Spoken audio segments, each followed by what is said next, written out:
ओम नमो भगवते वासुदेवाय नमः। माघ महात्म्य का षष्ठम अध्याय।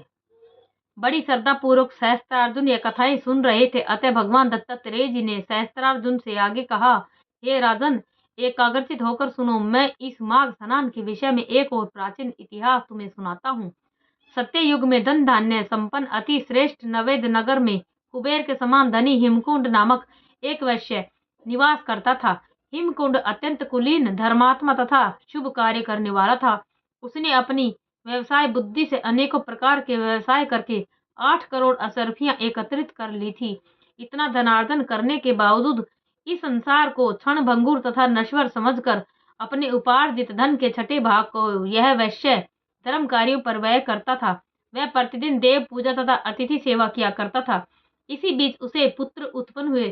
संतान प्राप्ति से बड़ा खुश हुआ। उसने बड़े पुत्र का नाम कुंडल और छोटे का नाम विकुंडल रखा। हिमकुंड ने दोनों पुत्रों को योग्य बनाया और उनके व्यवस्था प्राप्त करते ही वह घर और व्यवसाय का सारा भार उन पर छोड़कर स्वयं विष्णु भक्ति करने का विचार करके वन में चला गया। हिमकुंड अनेकों वर्षों तक जप करने के पश्चात एक दिन अपना नश्वर शरीर त्याग कर स्वर्गलोक को चला गया।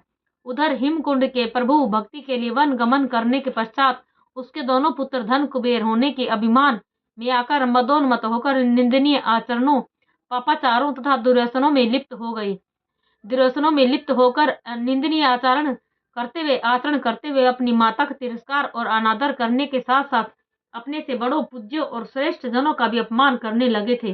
धर्म से पूर्णतया विमुख होकर वे दोनों ही पापाचारी, वेश्यागामी, मदपायी, जुआरी तथा परिस्त्रीगामी हो गए थे। वे दिन रात वेश्याओं के यहाँ उनके नृत्य संगीत में तथा मदपान में गुजारने लगे।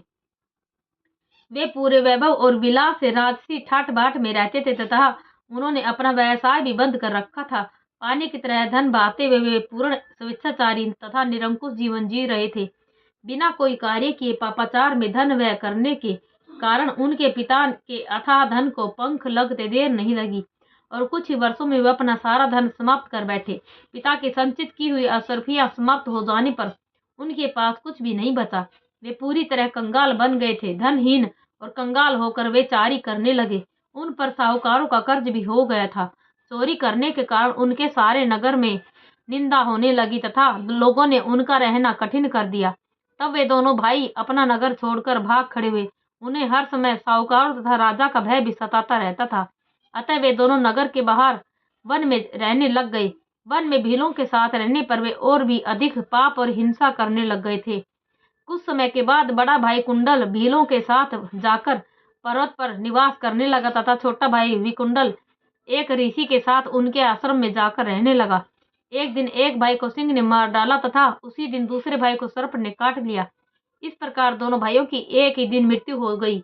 मृत्यु के बाद दोनों भाइयों को यमदूत यम पास में बांधकर यमलोक को ले गए। यहाँ दोनों भाइयों को यमराज के सामने प्रस्तुत किया गया। चित्रगुप्त जी ने दोनों भाइयों के जीवन भर का लेखो जोखा देखकर यमदूतों से कहा, हे दूतों, पाप कर्मों में लिप्त होने के कारण बड़े भाई को नरक में ले जाओ और छोटे भाई धर्मात्मा विकुंडल को स्वर्ग में ले जाकर दिव्य भोगों का उपभोग कराओ। चित्रगुप्त के आदेशानुसार यमदूतों ने बड़े भाई कुंडल को नरक में डाल दिया। विकुंडल को एक देवदूत स्वर्ग सुख भोग कराने के लिए स्वर्गलोक को लेकर चल दिया। इति श्री पद्म पुराणे माघ महात्म्य षष्ठम अध्यायो समाप्त है। ओम नमो भगवते वासुदेवाय नमः।